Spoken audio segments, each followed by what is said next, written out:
Good evening. I'm the head of the BBC. Following complaints that our output is too London-centric, we'd like to reassure viewers who sadly are forced to live outside the M25 that we value you. You might be sitting on the sofa at home in Norfolk with your wife and sister, who are no doubt the same person. You might be in Manchester watching this through a shop window, a brick in your hand ready to make off with some electronic goods. Maybe you're watching this in a pub in Glasgow, tanked up and stripped to the waist, ready to beat up some students. Or you might be in Cornwall, where you've only just got electricity, and you're thinking, who's this tiny wizard in the box? Don't be alarmed, it's not witchcraft. Remember, it's your BBC, wherever you have the misfortune to live. Enjoy the show.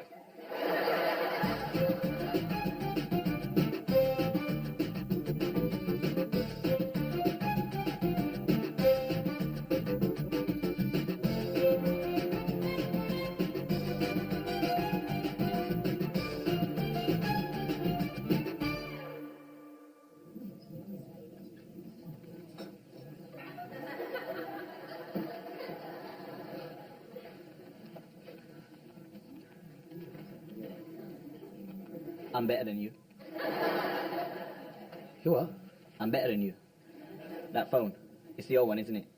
Well, came out about 6 months ago. Yeah, but they brought a new one, didn't they? Last week, wasn't it? And I got it, didn't I? Waterproof, innit? That's why I'm better than you. All right, mate. I'm better than you. You said about the phone. Yeah, and the trainers. Well, they look pretty similar to mine. Yeah, but they ain't no, are they? Man, I got an air cushion in them. Got a little window, so I can look in, see all the air, check up on it. See it? See it? Yeah, I see it, yeah. That's why I'm better than you. All right, mate.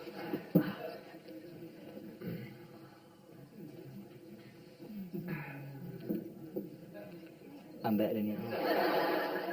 I'm better than you. What now? General appearance. Well, what does that mean? Everything. My bonnet is better than you. My tan is better than you. Teeth, better than you. Biceps, better than you.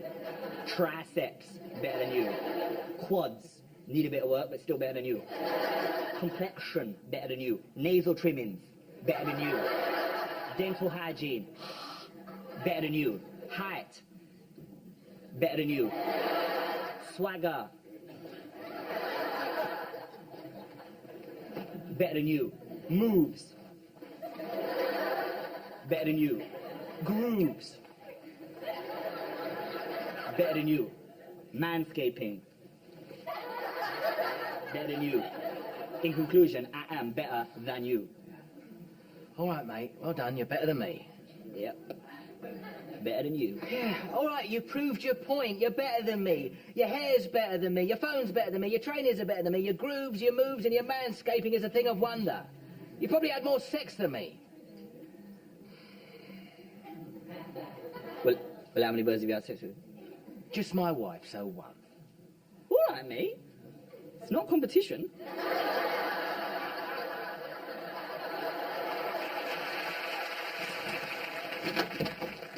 Oh, hello, Sherlock. You're back early. Watson, what's going on? Oh, your brother called. Don't change the subject. You're up to something. No, I was just thinking about having a cup of tea. Would you like one? Something's going on.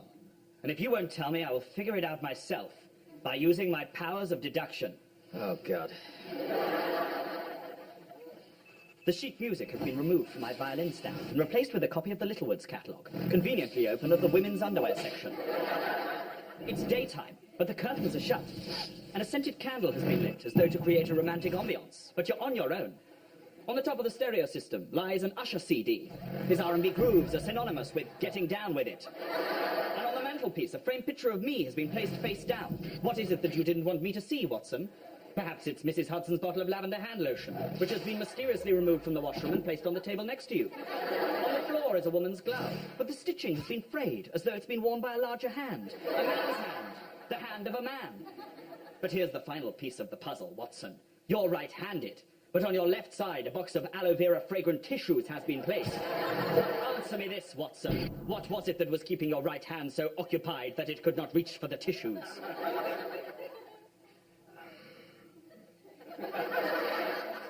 I'll do it in my room from now on. If you would.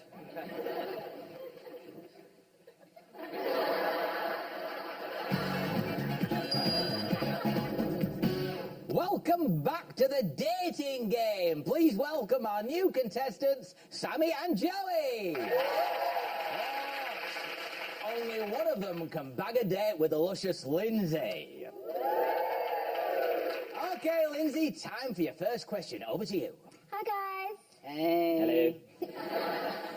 So, around the house, I'm afraid I'm not a DIY expert. Are you the sort of man who knows how to use a tool? Saucy stuff. Sammy. Well, Lindsay, I've got the wood. You just tell me where you want the screw. Oh, easy, Tiger. Joey. Well, Lindsay, if you needed me to, I could put up a shelving unit for you. Or unblock your toilet. Not exactly what we're looking for, Joey. Have you got anything a bit racier, you know, something about hammering or drilling or banging? Okay, I see. All right, off you go. Here's something you may not know about me, Lindsay. I have got an enormous 24-piece spanner set. That's your answer, is it? Yep. Okay, back over to you, Lindsay, for your killer question. Make it count. One of my favourite things is doing it in the kitchen. Filthy. Cooking, of course. Bit disappointing. How well equipped are you to satisfy me in the kitchen? Oh, final chance to join the lovely Lindsay on that sexy trip to Barbados. Sammy. Well, Linz, I'm known for my big, juicy sausage. And once you've had a taste, you'll keep coming back for more, baby. Me likey. Is it getting hot in here? Joey. Well, Lindsay, if you came over to my place, Oh, sounds promising. I'd cook you chicken nuggets and peas. And then for afters, Oh, here we go. yogurt.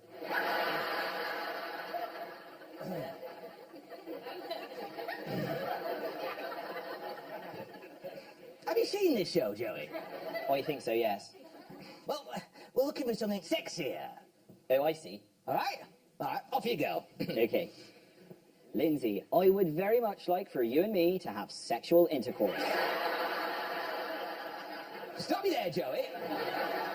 Too sexy? Well, sort of. The question was about cooking, so we're looking for something sexy, but about food, okay? A bit of innuendo. Oh, yeah, okay. All right, it's all yours, Joey. Lindsay, I would very much like for you and me to have sexual intercourse in a kebab shop. So, join us after the break when we'll be finding out who the luscious Lindsay will pick for that sexy trip to Barbados. Sammy. Well, we'll find out after the break. No, it's going to be Sammy. I got a sexy food one. All right, one last go. I once drew a face on a watermelon and then I drilled a hole in it. We'll see you in a mini mall. Thank you. Opera sensations Il Prima Donnas return with their brand new album, Chants from the Terraces, including the smash hit single, 1-0.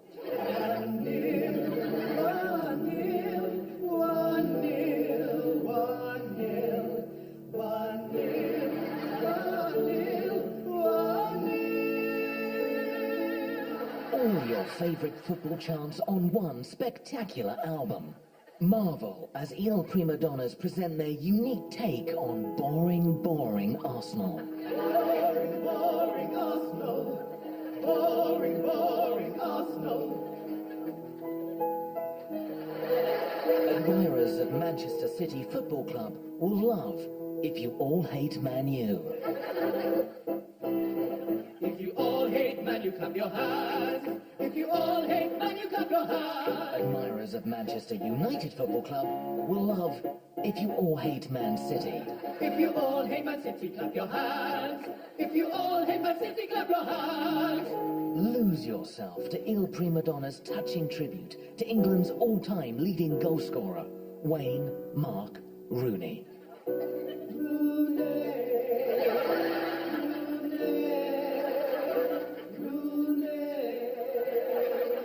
But no football chant album would be complete without the towering majesty of Who's the Bastard in the Black? Who's the bastard? Who's the bastard? Who's the bastard in the black? In the black.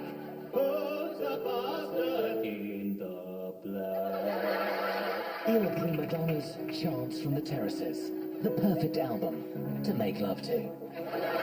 Who ate all the pies? Who ate all the pies? You fat bastard! You fat bastard! You ate all the pies! So the thinking is the merge Here we are. go through next year. The reason for next year is everyone thinks we'll be out of Europe by then, and it'll be a lot easier. Don't get up, darling. It'd be rude to leave our guest on his own, darling. I'd be interested to know what our guest thinks about this, actually. So you had a friend over for dinner. I'm talking hypothetically here. Would you expect your partner to do all the cooking? You're putting Richard on the spot, darling. Let's not involve him in our private business. I said hypothetically. All right, then. Talking hypothetically, if you had a joint bank account, which was categorically for food and household products only, would it be right to use that money to buy a £400 handbag? I wouldn't buy a handbag. Exactly. I have no need for a handbag. Especially if you had a dozen already. 9 is not a dozen. Here's another one for you, Richard. Hypothetically. Yes, I'd rather not. No, this is fun. Hypothetically, say it was your anniversary. Well, I'm not married. Hypothetically, it's your anniversary, and you purchase your partner a brand new set of golf clubs. But all they get you is a £10 Boots voucher. What message do you think that would be sending out? Would you say that was a happy marriage? Or one that had descended into nothing more than a bitter pantomime of contempt? I really think this is something the two of you need to discuss in private. I said hypothetically. Don't feel you need to answer, Richard. Maybe we should just enjoy our starters. Quite right. Let's enjoy our delicious starters cooked by my darling wife. This looks lovely. Thank you. I made it all on my own. What kind of cheese is this? Goat's cheese. But, darling, I'm allergic to goat's cheese. I know, darling. I have a question for you, Richard. Hypothetical, of course.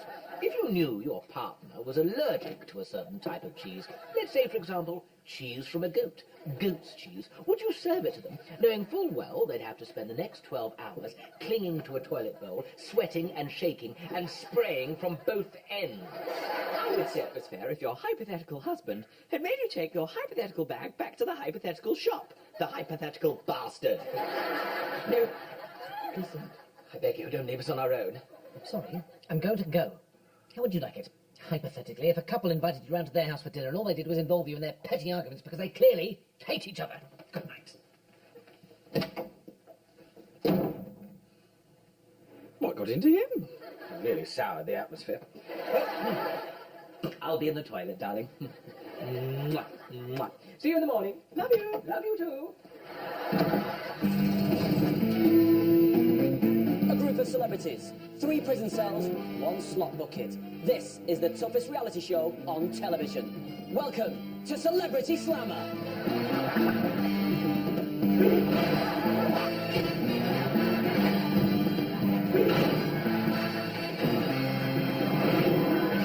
Day 3226. Mildly amusing comedian David Walliams is in the diary cell. I just assumed Celebrity Slammer would be in the studio. But no, it's an actual prison. I thought it'd just be 2 or 3 weeks. That was 7.5 years ago. I wish I'd done I'm a Celebrity now. I'd much rather put a kangaroo's balls in my mouth every night than Barry Chuckles. TV hardman Chris Ellison has spent the last 18 months sharing a cell with highbrow comedy duo the Chuckle Brothers. Now, you've got that end and I've got this. Right, take it through there. To me then, to you, to me, to you, to me, to you. It's not going. Come here. Well, no idea. Now, one go through like that. Turn it over. Right, okay. That's it. Now then, to you, to me, to you, to me, to you, to me, to you. Well, it's too much. Only, you just try watching two, and let's be honest, deeply weird brothers trying to move furniture around a prison cell. Well, it's really getting to me, to you, to me, to... It's time again for me to make my annual visit to the celebrity inmates. Well, I can tell you that the public have been voting for the past year. The phone lines are now closed. Your votes have been counted and verified, and we can now reveal that the public have selected Bob Carroll Cheese and Spit the Dog. Yes, we're out of here. To go into solitary confinement. Oh, no, you're joking. Why couldn't that have been me? We will see you all next year. Thank you. Coming up, TV hardman Chris Ellison reaches breaking point with the Chuckle Brothers.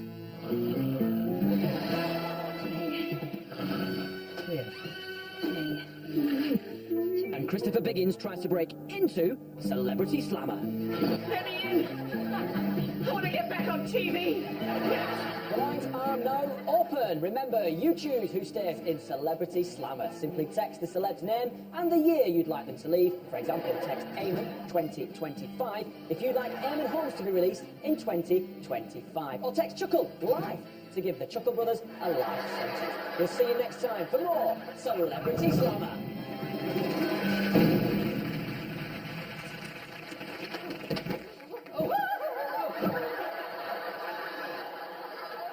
Hello, Sherlock. You're back early. Watson, Mrs. Hudson, what's going on? Your sister called. I don't have a sister. Would you like a cup of tea, Sherlock? You're trying to change the subject. Something's going on, and if you won't tell me, I shall figure it out myself by retreating into my mind palace. Oh, not again, no.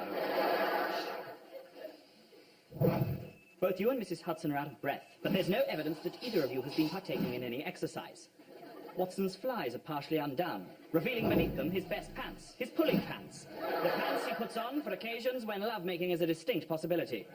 When I left this morning, Mrs. Hudson's cardigan had 6 buttons on it, yet now there are none. But 6 identical buttons lie strewn across the floor, presumably ripped from her. My violin bow is hot to the touch. As though it has recently been in contact with human flesh.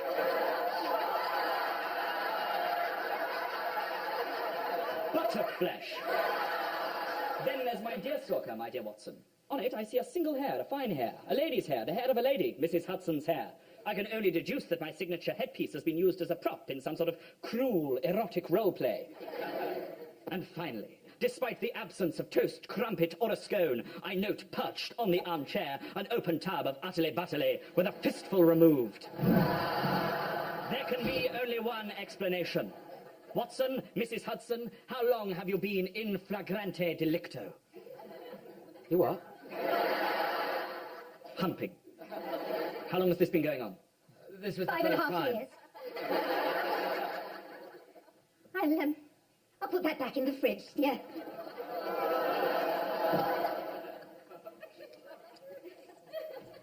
Cock blocker.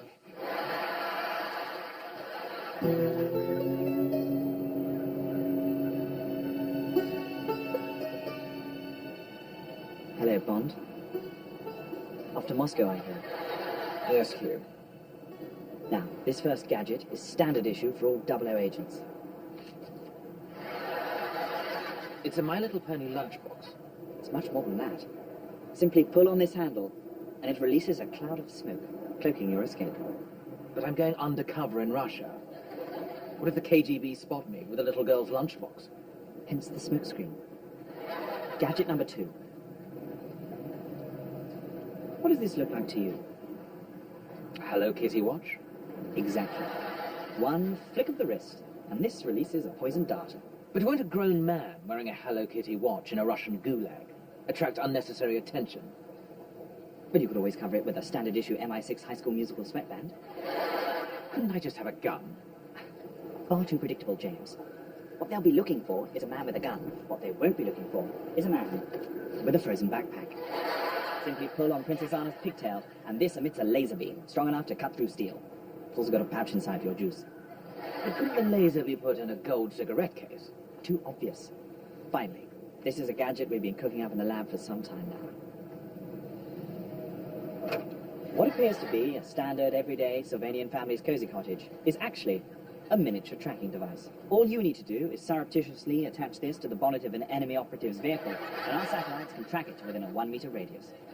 Won't they spot it on the bonnet? It's considerably smaller than 006's Barbie Malibu dream house. Listen, Hugh. I don't think you get it. I'm James Bond. I'm an MI6 agent. I can't be seen with gadgets emblazoned with Hello Kitty and My Little Pony and Sylvanian families. Sorry about that. I want octonauts.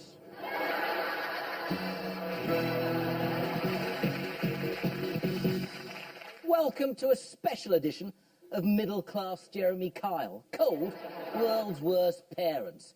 Our guest is an innocent young child whose life has been torn apart. Please welcome to the show, Gideon Scott Rees.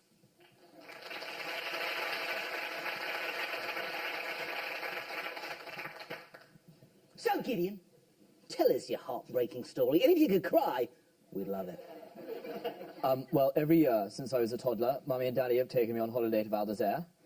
Only this year, they've said that they want to go on their own.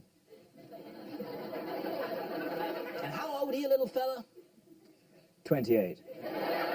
Just 28 years old. I think it's high time we met these repulsive parents of yours. Let's bring the bastards out! Hello, Jeremy.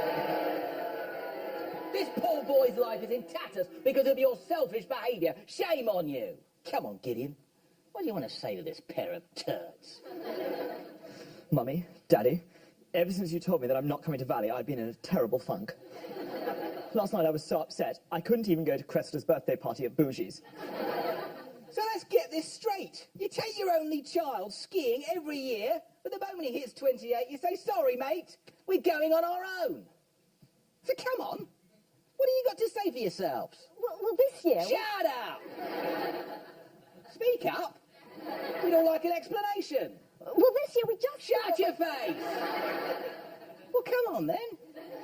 Let's hear your side of the story. We sat Gideon down and we... Will you let me get a word in edgeways? I'm trying to explain... Don't make a lunge at me, love, or I'll get Steve here to wrestle you to the ground. Thank you, Steve. You're a lifesaver. Well, Papa, you've been very quiet. What have you got to say for yourself? Why aren't you taking your son on a skiing holiday? Well, when he does come, he doesn't actually ski anyway. I après ski. That's just drinking and going to nightclubs. Yes, I'm a very good après skier. I could be an instructor. I don't think it's that Mummy and Daddy want to spend time with each other. I think the real reason is that they find me irritating. We love you very much, Gideon. We just want to wake up in the morning in bed without you for once. You know I get nightmares when I eat too much fondue. Well, before the show, we sent Monty and Beatrice here to take a lie detector test. And the results are in. We asked them, do you find your son Gideon irritating? They both answered, no. The lie detector said...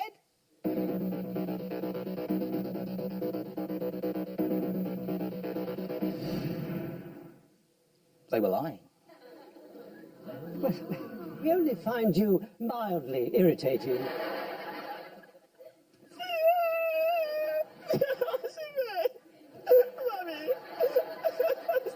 What are you crying for, you pathetic loser? You're 28 years old! Now, come on! Man up! What are you gonna... What? Don't laugh! What are you gonna say to these shitheads? Mummy, Daddy, I don't care. Go on your stupid holiday. I hope you both drink too much Van Show at lunchtime and die on a black run. Well, you may be interested to know, Gideon, that when we did the lie detector test, we also did a DNA test. And the results are in. This man is not your real father. Mummy? Well, that's all we have time for tonight. Have a great weekend. Goodbye. I was near as mountain.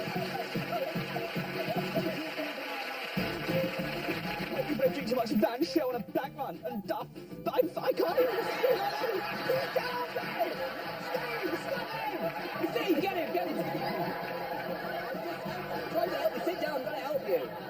God. Sit down. Stop showing off in front of your mate. Should we go from the slap again? I think we might have got the slap.